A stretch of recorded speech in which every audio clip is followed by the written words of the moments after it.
حضرت جنید بغدادی رضی اللہ تعالیٰ عنہ بہت بڑے پہلوان تھے آپ، اور آپ کا رتبہ، آپ کا مرتبہ بہت اعلیٰ ہے۔ اتنے بڑے پہلوان تھے کہ بادشاہ کے سائڈ سے بیٹھا کرتے تھے، بادشاہ کے پڑوس میں بیٹھا کرتے تھے۔ آپ نے اتنی کشتیاں لڑی، اتنی زیادہ کشتی کہ کسی سے کبھی ہارے نہیں۔ بڑے بڑے پہلوان آپ سے کشتی لڑنے کے لیے ڈرتے تھے کہ نہیں بھائی، ان سے میں نہیں لڑوں گا، اور آپ سے کوئی کشتی نہیں لڑتا تھا۔ پھر آپ کا یہ تھا کہ آپ بادشاہ کے قریب میں بیٹھتے تھے، حضرت جنید بغدادی۔ تو ایک دن ایسا ہوا کہ وہ بادشاہ بیٹھا ہوا تھا، حضرت جنید بغدادی بیٹھے ہوئے تھے، سارے لوگ جمع تھے۔ تو ایک پتلا دبلا انسان آیا اور اس نے ڈائریکٹ بھرے مجمع میں چیلنج کر دیا کہ میں جنید پہلوان سے لڑنا چاہتا ہوں، میں جنید بغدادی سے لڑنا چاہتا ہوں، ان سے مقابلہ کرنا چاہتا ہوں، ان سے کشتی لڑنا چاہتا ہوں۔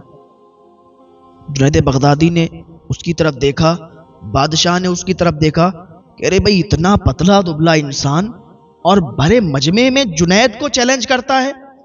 تو بادشاہ نے پھر کچھ نہیں کہا کہ ٹھیک ہے، یہ کوئی عام شخص تو نہیں لگتا کہ بھرے مجمع میں آ کے اس نے جنید بغدادی کو، جو اتنا بڑا پہلوان، اور چیلنج کر دیا۔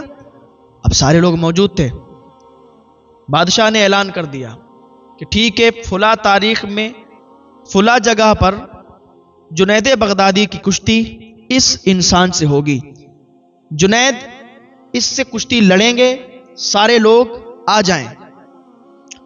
اب ایک دو لوگوں نے پوچھا بھی کہ بادشاہ سلامت، آپ نے جو اعلان کر دیا ہے، اب یہ پتہ نہیں کون انسان ہے، اس نے اعلان کر دیا، یہاں پر چیلنج کر دیا، کیا اس کی بات پر اعتبار کرنا چاہیے؟ کیا اس کی بات پر بھروسہ کرنا چاہیے؟ ارے بھائی، جنید بغدادی اتنے بڑے پہلوان کی، بڑے بڑے پہلوان ان سے کشتی لڑنے کے لیے آگے نہیں آتے ہیں، اور یہ شخص پتلا دبلا انسان اور یہ چیلنج کرتا ہے، کیا اس کا چیلنج ایکسیپٹ کرنا چاہیے؟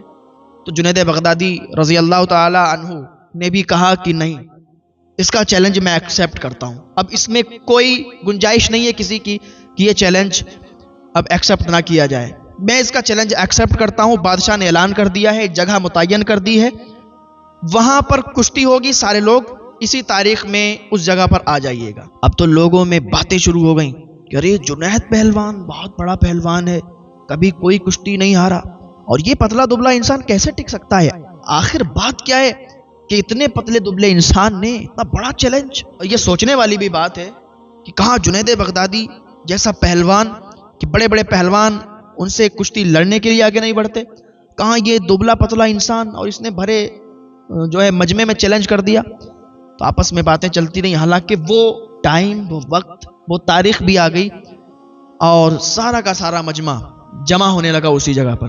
بادشاہ نے جہاں بتایا تھا نا کہ وہاں پر جنید کشتی لڑیں گے، اب لوگوں میں تجسس پیدا ہوا، آرزو پیدا ہوئی کہ جب لوگوں کو معلوم چلتا تھا کہ جنید پہلوان کی کشتی ہونے والی ہے ایک کمزور پہلوان سے، کمزور آدمی سے، کہ واقعی اس آدمی میں کچھ تو بات ہوگی جو اس نے اتنے بڑے پہلوان کو چیلنج کر دیا ہے، اتنا بڑا پہلوان اور بھرے مجمع میں اس نے چیلنج کیا ہے۔ بہت مجمع اکٹھا ہو گیا، سارے لوگ اکٹھے ہیں، بادشاہ بھی آ گیا، حضرت جنید بغدادی رضی اللہ تعالی عنہ بھی آ گئے۔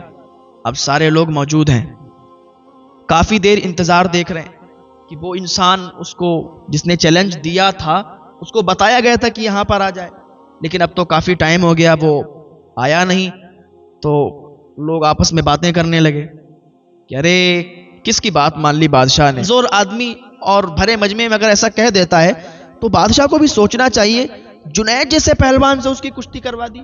اب بادشاہ بھی خاموش بیٹھا ہوا ہے، لوگ آپس میں باتیں کر رہے ہیں، کوئی ادھر سے کہہ رہا ہے کہ نہیں، وہ پہلوان نہیں آئے گا، اب وہ کمزور انسان نہیں آئے گا، جنید جیسا پہلوان، اس سے کون لڑ سکتا ہے؟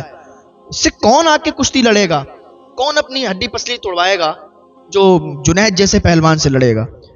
ابھی جو ہے کافی ٹائم ہو گیا، کافی دیر ہو گئی، جنید بغدادی، بادشاہ، سارے لوگ بیٹھے ہوئے ہیں۔ آخرکار بادشاہ نے حکم دے دیا کہ دیکھیے بھائی، مجھ سے غلطی ہوئی ہے، اب جو ہے میں یہ اعلان کرتا ہوں کہ میں نے جو چیلنج کیا کہ جنید پہلوان کی کشتی اس کمزور انسان سے کرواؤں گا، میں نے یہ جگہ بھی متعین کر دی تھی، لیکن مجھ سے یہ غلطی ہوئی، وہ پہلوان اتنا جب اس بادشاہ نے کہا نا کہ وہ پہلوان اب نہیں آئے گا. ابھی یہ پورا کہہ بھی نہیں پایا تھا کہ شور مچنا شروع ہو گیا. کہہ رہے دیکھو دیکھو وہ دیکھو کمزور انسان جس نے چیلنج کیا تھا وہ آ رہا ہے. اب تو سارے لوگوں کا پورا دھیان ادھر ہو گیا. سارے لوگ ادھر ہی دیکھنے لگے کہ ارے دیر میں آیا لیکن آیا ہے. سارے لوگ اس کے نام کے نعرے لگانے لگے. سارے لوگوں کا ذہن ادھر ہو گیا. ابھی بادشاہ کہنے والا تھا کہ وہ نہیں آئے گا، میں معافی چاہتا ہوں، اتنا کہنے والا تھا کہ وہ سامنے سے آتا ہوا نظر آیا. کمزور انسان تھا، پتلا دبلا انسان تھا. ادھر جنید پہلوان تھے. اب اس کے نام کے نعرے لگنے لگے. وہ آیا، جنید بغدادی سے ہاتھ ملایا اور اکھاڑے میں اتر گیا. وہ لڑنے کے لیے اکھاڑے میں آ گیا. جنید بغدادی بھی اکھاڑے میں اتر گئے. جنید کے چہرے پر عجیب رنگ تھا، الگ رنگ تھا. پہلے جب کشتی ہوتی تھی، پہلے جب کشتی لڑتے تھے تو جنید کا انداز ایسا نہیں ہوتا تھا. لیکن آج جو کشتی اس پہلوان سے لڑ رہے ہیں، اس کمزور انسان سے لڑ رہے ہیں، آج ان کے چہرے کا رنگ اڑا ہوا ہے. آج ان کا انداز بدلا بدلا لگ رہا ہے. جیسے ہی جنید نے اپنے ہاتھ کو اس کے ہاتھ میں پھانسا اور داؤں لگانا چاہا، اس نے کان میں دھیرے سے کچھ کہا اور جنید نے اپنے سارے ہاتھ پیر ڈھیلے کر دیے. اس کہنے والے نے کہا تھا کہ جنید، میں کوئی پہلوان نہیں، میں کوئی بڑا پہلوان نہیں کہ میں تجھ سے کشتی لڑ لوں، لیکن یاد رکھ میں نبی کی آل سے ہوں، نبی کا شہزادہ ہوں، ایک سید زادہ ہوں، اور سیدانی گھر میں بھوکی بیٹھی ہوئی ہیں، ہمارے بچے گھر میں بھوکے بیٹھے ہیں. ہم کسی سے خیرات بھی نہیں لے سکتے، کسی کے سامنے ہاتھ بھی نہیں پھیلا سکتے. اس لیے تمہارے پاس آئے تھے کہ تم ہمارے درد کو سمجھو گے. میں کوئی پہلوان نہیں.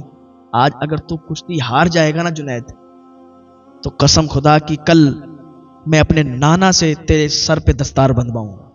آج اگر تو یہاں کشتی ہارے گا تو لوگ مجھے انعام دیں گے. میدان محشر میں اپنے نانا سے کہہ کے تیرے سر پہ دستار بندھواؤں گا، اس کا انعام تجھے دلواؤں گا. جنید بغدادی نے جب اتنا سنا تو ہاتھ ٹھنڈے ہو گئے، ہاتھ پیر ڈھیلے ہو گئے. اب کیا ہوا؟ اس کمزور انسان نے جنید بغدادی کے پٹکی ماری، جنید بغدادی کو ہرا دیا. ادھر نعرے لگنے لگے، ارے جنید بغدادی اتنا بڑا پہلوان اور ایک کمزور پہلوان سے ہار گیا. اس کمزور پہلوان کو لوگوں نے کندھوں پہ اٹھا لیا، اس کے نام کے نعرے لگانے لگے، اسے انعام سے نواز دیا. بادشاہ نے دیکھا کہ اتنا بڑا پہلوان اور اتنی بری ہار. بادشاہ نے اپنے یہاں سے نکال دیا کہ میں اس کو نہیں رکھ سکتا، یہ ہارا ہوا انسان ہے. اور ان کے کان میں ایک ہی آواز گونج رہی ہے کہ کل میدان محشر میں اپنے نانا سے تیرے سر پہ دستار بندھواؤں گا، اس کا انعام تجھے دلواؤں گا. ابھی کیا ہوا؟ جنید بغدادی اپنے گھر پہ چلے گئے، جا کے سو گئے. رات ہوئی، رات میں سو گئے. جنید بغدادی اپنے بستر پر سوئے تو انہیں خواب آیا، اور خواب میں مصطفیٰ جان رحمت صلی اللہ تعالیٰ علیہ وسلم کا دیدار ہوا. حضور تشریف لائے اور کہا جنید آگے بڑھ کے آ جا. جنید کو اپنے سینے سے لگایا اور کہا جنید، میرے شہزادے نے تو تجھ سے کہا تھا کہ کل میدان محشر میں تیرے سر پہ دستار باندھوں گا، لیکن جنید میں آج ہی تیرے سر پہ دستار باندھنے آیا ہوں. آ جا اور اپنے سر پہ دستار بندھوا.